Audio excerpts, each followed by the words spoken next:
बेटे थोड़े थोड़े पैसे दे। बेटे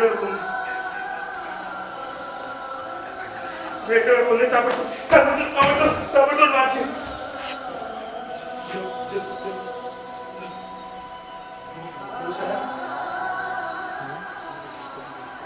चला वो तो पैसा क्या सीधे के लिए औलाद का जन्म था क्या सीधे के लिए औलाद को बड़े कभी दूध में कमी नहीं आई, कभी किसी चीज में कमी नहीं आई थी। दिन भर मजदूरी करता, सारा पैसा लाके बहू को देता। एक बार थोड़े से पैसे का नालायक ने औलाद दिखाई।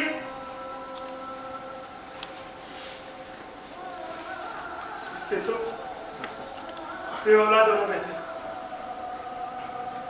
अब कहाँ जाएंगे? अब चलिए मेरे साथ। ये काफी वृद्धाश्रम। चलिए। हमें माफ कर दीजिए, हमने आपको गलत समझा। रहने दीजिए। राहगीर को हर कोई गलत समझता, उसकी परिस्थिति से कोई वाकिफ नहीं होता। आप चलिए। मेरी भी किसी ने मदद की थी, मैं भी किसी की मदद करूंगा, बहुत शांति मिलेगी। आप चलिए। कैसा जमाना आ गया, कुत्ते बिल्लियों से प्यार और माँ बाप से बैर।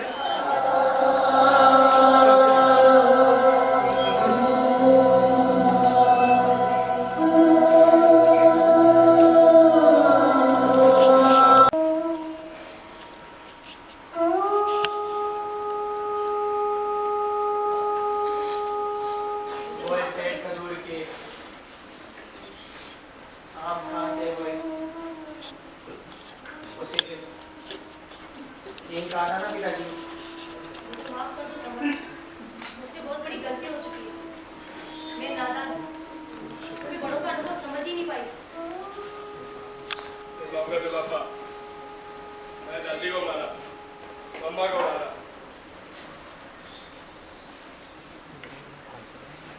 इसमें तुम्हारी गलती नहीं है बेटा, गलती तो मेरी है। मैं ही तुम्हें अच्छे संस्कार नहीं दे पाया। तो चलिए ना पापा, दादा दादी को लेकर आते हैं। चलेंगे बेटा, कल सुबह। आज काफी रात हो चुकी है। अभी नहीं पापा, आपने भी उनको दाद के घर से बाहर निकाला था। श्याम सही कह रहा है समर, अभी चलना चाहिए। ईश्वर को लाने में देर नहीं करनी चाहिए। चलो।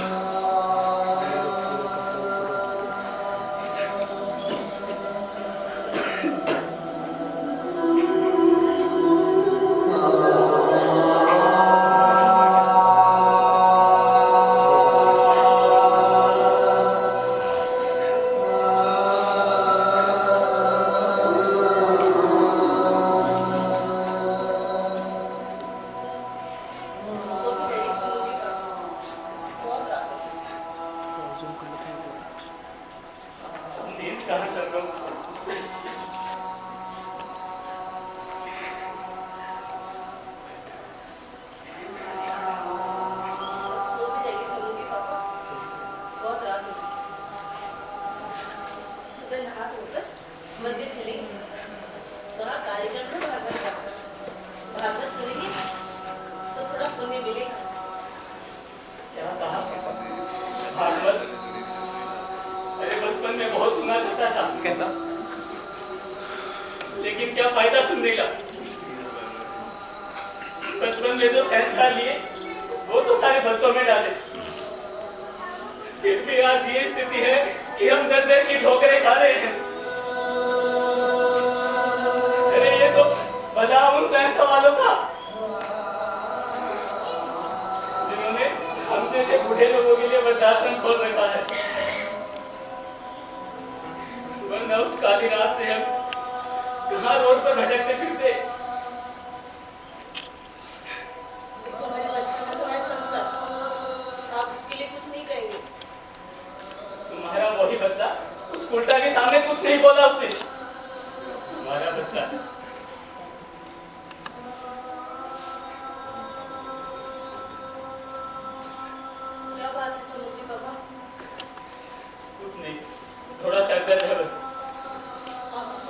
लेकर आती हूँ। याद आओगी सन्नू, रहने दो, तुम्हारे लाने की उम्र है भला। अरे इस उम्र में तो बेटे और बहू की सेवा का फर्ज होता है, लेकिन हमारी जिंदगी में तो बेटे और बहू की सेवा लिखी ही नहीं।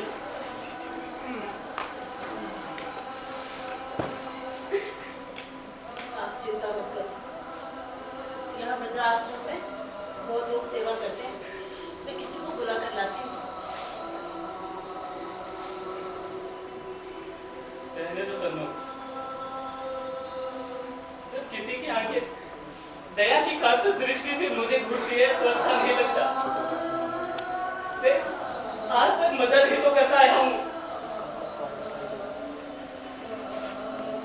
अपने बच्चे होते हुए भी दूसरों की सेवा का मोहताज, अपना बच्चा होते हुए भी, अपनी छत होते हुए भी दूसरों की छत का मोहताज। आज मदद दूं, ये मन नहीं मानता। अब इन सांसों में ताकत है, तो सुई और धागा दे, कुर्ता दे, फट गया है, टाका लगा लो इसके।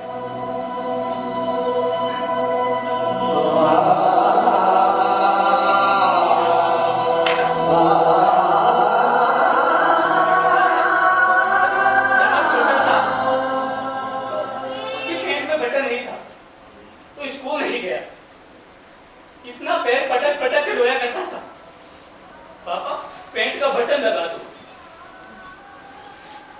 आज 1 साल हो गया है, कभी संभालने भी नहीं आया कि मेरे माँ बाप किस हाल में हैं,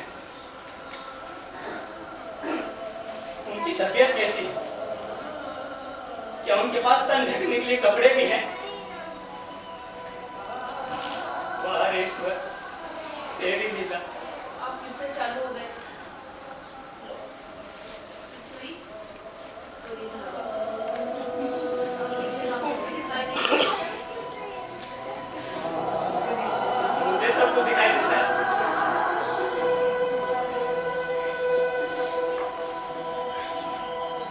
मैं तो बाप हूँ, कभी कभार याद कर लेता हूँ, लेकिन मुझे फिक्र है तेरी।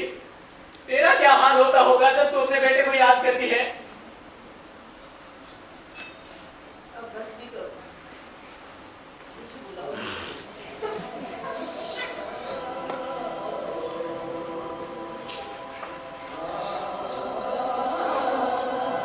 मुझे दिखाई देता है।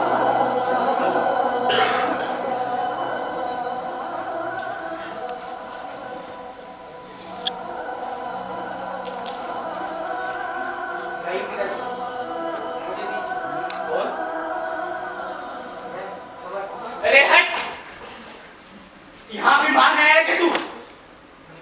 अब हमारे पास कुछ नहीं। मैं आपको लेने आया हूँ पिताजी। चला जा यहाँ से, अब हमारे पास कुछ नहीं। ऐसा ना बोलो पिताजी। आज बड़ी मीठी मीठी आवाज निकल रही है तेरे मुंह से। उस दिन तुम्हारी आवाज कहाँ गायब हो गई थी जब बहू का पक्ष लिया? पैदा किया तो कोई एहसान नहीं किया। चला जा यहाँ से। आपने पश्चाताप किया, आपने बहुत जल चुका हूँ पिताजी, मुझे माफ कर दीजिए, मुझे माफ कर दीजिए पिताजी। चला जा यहाँ से, हमारी खुशी को नष्ट ना कर। तेरी पत्नी मारती है, तेरा बेटा मारता है, आए दिन ताने सुनते हैं। अरे जाएं तो कौन से घर में जाएं? घर तो हड़प लिया उस टाइम में, अब क्या शरीर भी हड़पना है? डाइन ना कहिए पिताजी, मैं आपसे भगवान से माफी मांग के आई हूँ, मुझे माफ कर दीजिए। 1-2 थप्पड़ और लगा दे, कुछ बाकी रह गई तो। मैं आपके पाँव पड़ती हूँ पिताजी, मुझे माफ कर दीजिए। अरे मुझसे कैसी माफी? माफी तो तुम्हारी माँ से मांगनी चाहिए। अगर वो माफ करके दे तो मैं माफ नहीं करूंगा। मेरी पत्नी को थप्पड़ मारा। माफ कर दीजिए मुझे माँ जी। कोई बात नहीं बेटा, माफी मत मांगो, गलती मेरी है, मैंने शाम पर हाथ उठा दिया था। आप क्यों नहीं मार सकती शाम को? आप ही का ही तो बेटा है। मुझे माफ कर दीजिए और अपने घर से नहीं, मैं अपने पति की बिना एक कदम नहीं रख सकती। चले जाओ यहाँ से, हमारी खुशी को नष्ट ना करो।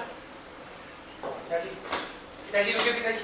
चले जाओ यहाँ से। पिताजी, पिताजी मैं आपको लेने आया पिताजी। पिताजी, आप लोगों ने सुना नहीं आपके माता पिता ने क्या कहा? रात को 2 बजे आए थे आपके माता पिता। मैंने दरवाजा ना खोला होता ना जाने क्या होता।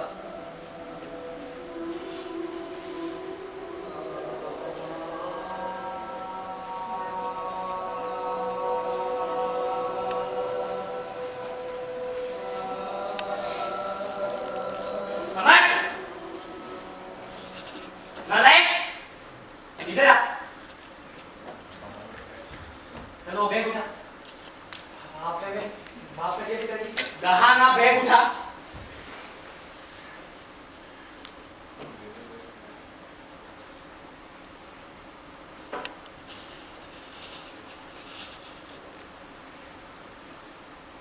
दादाजी मुझे माफ कर दो ना।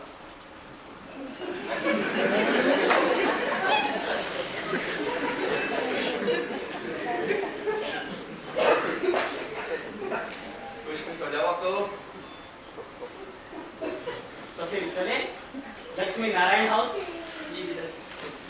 आज से छोड़ते हैं वृद्धाश्रम।